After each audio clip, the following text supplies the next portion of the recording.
Hey everyone, this is Austin Schur here with We Write About Music, and today I'm speaking with Strat.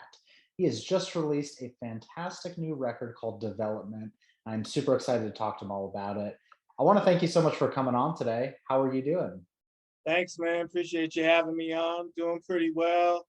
Just blessed and super busy, man. It's a great thing though. How you Busy doing? is a good thing. Busy is a Yeah, good thing. I am doing great over here. Where in the world are you? I am residing in Sioux Falls, South Dakota right Oh, now. nice. I've never been. What's going on over there? How's the music scene? Music scene's cool, man. We got some people out here doing it, trying to make moves. It's not too bad. I actually moved here about 9 months ago, so kind of getting Nice. familiar with everything like that, the scene and whatnot. So Sweet. Well, you're there, so that's all that matters, I that's suppose. right. Yeah. You're doing big things. Yes, sir. Obviously, I want to talk about this record. It's called Development. Like, I've got a million questions to ask you here, but the thing that I really want to cover first is that it's just under an hour, and it's obviously a very lyric-driven record. It's introspective. You're talking all about yourself and your experiences. And what I really want to know is, what does it mean to you? Like, is it a series of isolated stories, or is it like an overarching message from start to finish? Yeah, no, definitely. My first official album, which came out in 2020, was actually called Conception 2. It was called Part 2 because there's a Conception 1, which was a mixtape years back or whatever. So we have Conception 2, and the whole meaning, kind of the concept of it is it's my baby. Oh yeah. It's like life, so life is first conceived, and then once life is conceived, a baby is conceived, then a baby develops, you know what I mean, Yeah. in the mother. So life develops. So with Conception Part 2, it was kind of me. It was my reintroduction back into the game. I've been doing music for like over 10 years. Yeah. Went through some major personal changes and whatnot, and was definitely out of the game for a couple of years. So Conception 2 was kind of like me coming back, getting a lot of stuff off my chest and things like that, everything that I went through.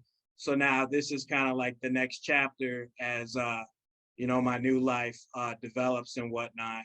So that's kind of the whole premise, like behind the title, and what it means to me, as far as just kind of like within my journey. Mhm. As far as like whether it's like isolated stories and different things like that.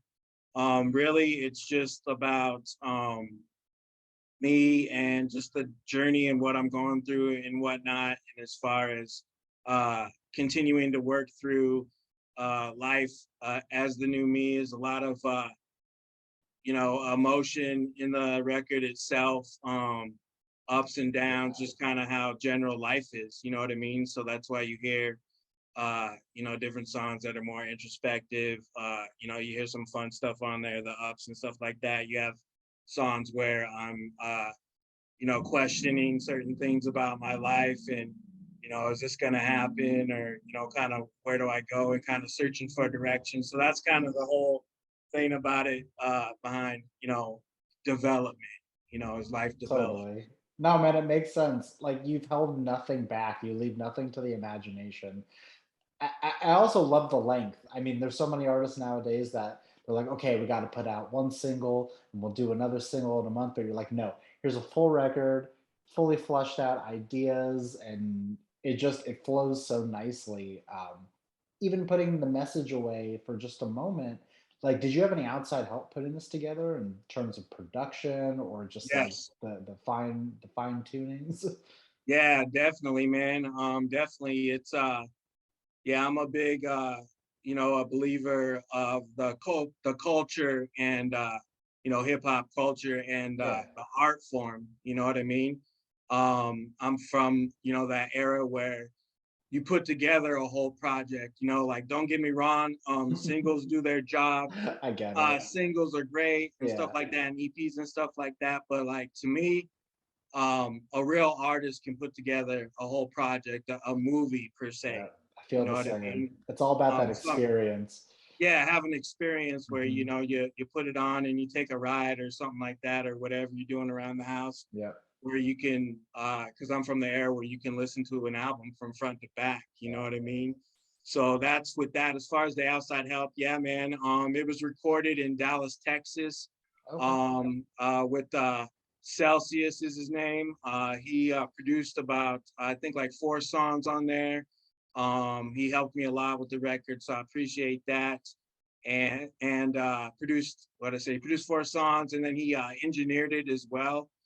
Did the Nice. full mixing and mastering on it. And then as far as other production, we have Varsity High. He's actually in Florida. He did about, I think he did like 5 tracks on there. We have another producer named Clark Make Hits. I think he's out of Chicago or Chicago and then in Atlanta now. He did Cadillac on a Sunday Morning. Um, let's see who else do we have. We have Dramatic Beats. He did a couple songs. He's out of London, UK. Damn, got the whole world Yeah, working on this thing. yeah. So Jeez, he man. did a couple fresh ones on there. He did the Lonely song, and then he Okay. did Unconditional Still. So definitely a lot of help on the production and the mixing and mastering and whatnot. Damn. I mean, listen, production and engineering is like speaking another language. You know what I mean? Like Yeah, there's a whole side of music that I don't think people really understand. Like you get right. in there as an artist and you're either a songwriter or you're a beat maker, but it's like you can't be afraid to ask for help when it comes to that album experience. And Absolutely, feels yeah. like it's becoming a lost art, but at the same time, this is an album that feels immersive, that can like really suck you in. And it does toe both those lines of just like you have these individual stories, but at the same time, like you can rock out to it too. Like you can get Right. into it and really it's like a roller coaster and waves of highs and lows. It's really fantastic, man. You should be super Appreciate proud that. of it. Thank you. Yeah. Another thing I really noticed on it is that there's a ton of different like genre influence. Obviously, it's got a hip hop base. There's tons of spoken word on there as well, which is like it's such an underrated utilization in music nowadays. I feel like people. Okay, I know I'm talking in circles here, but what I mean is like your first song, like the intro. Right. Normally, you want to like pump people up, but like no, you start off and you like give a little background and it like eases them in, and then the song takes off. Like, what was the thought process behind doing that? Because it's not just on that song, but it's like throughout the record. Right. Yeah. That just goes back to like me kind of telling my personal story, you know. Right. I'm from a place you wouldn't expect, you know. Mhm. I'm in Sioux Falls now, South Dakota. Right. Right. But I'm born and raised in Rapid City, South Dakota, all the way Okay. across the map on the west side of the state, like by the Black Hills and Mount Rushmore and stuff like that. Sure. So it's a small city, pretty small. And, spent 15 years in Denver, Colorado as well. Oh wow. So as far as the spoken word, like kind of what he's talking about, where it's like, you know, people didn't believe in you when you were young and stuff like that, and Mhm. just having to fight for everything you got. And kind of the other parts in the album where there's spoken word about, if you can make it in a small place, you can make it anywhere because then you'll be ready when you go to the big city and big lights and stuff, New York, LA, stuff like that, because you're working with minimal resources and Yeah. things like that, minimal opportunities and whatnot. So that's kind of the story behind those spoken word parts in the album. Kind of just a part of my personal story of being a rap artist coming out of South Dakota, basically. You know what I You know, mean? And man, it doesn't matter where you're from. If you're putting right, out quality work, you could right, be, in literally anywhere. It doesn't even matter anymore. right. Like That's right. with the movement in technology and anyone has a laptop and abilities, just do it, man. As long as you keep Yep. creating and you have the drive to do it. Yes, Um, sir. I want to focus a little bit more on that album experience because, like I said, it feels like it's becoming a lost art in today's streaming age. what are like some albums in your life or even some artists that, made you want to make music? I feel like there's probably a lot, but if you want to narrow it down. Yeah, definitely, man. I grew up, raised by a single mother, and she Mhm. always had music playing, cleaning the house during the day in the car, Sure. stuff like that. Just so I kind of always grew up around music. Um, and I'm from an era where, there were still music videos on TV and stuff like that. Yeah. So I was a latchkey kid, watching a lot of music videos after school and stuff like that, seeing all these guys and rap stars on the TV and whatnot, and kind of got me influenced, to start making music, freestyle, and writing and things like that. So I grew up kind of like in that era and with that culture. And as far as some of my earliest influences really comes from like a lot of real hip hop type stuff. You got like Tribe Called Quest. You got Sure. like old school like Naughty by Nature, Public Enemy. Really kind of started getting into it with the whole Death Row thing and Snoop and them. Uh, I would say Biggie and Tupac are probably my two biggest influences. Sure. They're like my goats. Biggie with the lyricism and the wordplay. Pac with just the music that like hits you in your soul, that you could feel just the passion behind it and whatnot. So Totally, man. those are my biggest influences right there. Big Nas fan as well. Love Nas and how he's still just rocking it and killing it. You Totally. know, um, New stuff. Definitely. I like Lil Baby. I like Future. Obviously, the big three dogs right now: Drake, Kendrick, and Cole. They're big Mhm. influences. So I kind of just being in where I grew up. Um, I'm kind of all over the place. I like the Good West to be. Coast. Yeah, I like the West Coast stuff. I'm not really biased. I grew up on the West Coast stuff. I grew up on a lot of the East Coast stuff, Wu It's all Tang, no, yeah, man. Wu Tang and all that stuff like that. So when you hear my music, you kind of hear all those different influences coming out. A lot of the South stuff like UGK and stuff like that. Right, right. So it's kind of just like a big bowl of gumbo mixed up. So it's based on like what I listen to, just being a music fan. Right. And then I feel that just comes through when I create my art too. That's the best, man. You can't really just listen to one artist. You can't, not even two or three or four. Right. Like you got to expand it, or else your music starts emulating that too much. But I think you've done a great job of like obviously keeping an original sound, and it's tough in hip hop nowadays. But like once people listen, they'll see it all makes sense. So, Um, thank you. Yeah.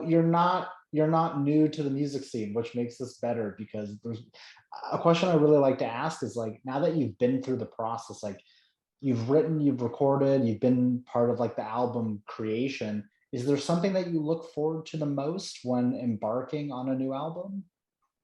Yeah, I like writing a lot.